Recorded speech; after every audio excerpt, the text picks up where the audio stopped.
ফলোয়ারের পিছনে না দৌড়িয়া, দর্শকের পিছে না দৌড়িয়া আপনার নিজের কন্টেন্টটা ভালো করেন এবং দর্শকের ভিডিওর ভিতরে আপনি সময় দেন, তাহলে দেখবেন আপনার ফলোয়ারের অভাব পড়বে না।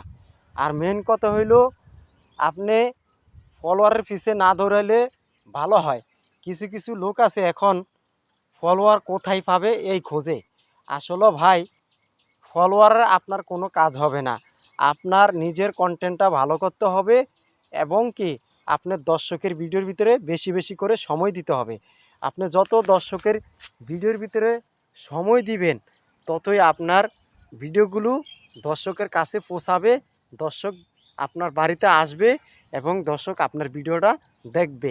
তা আসলে দেখবেন, আপনি অন্যের ভিডিওতে যত বেশি সময় দিবেন, লাইক কমেন্ট করবেন, হ্যাঁ, সাবস্ক্রাইবার করবেন, তাইলে দেখবেন আপনার বাড়িতে তারা আসবে, আয়সা করবে কি আপনার প্রত্যেকটা ভিডিওকে দেখার জন্য চেষ্টা করবে। বুঝছেন দর্শক ভাইরা, আমি কথাগুলো বাস্তব কথা বলছি ভাই।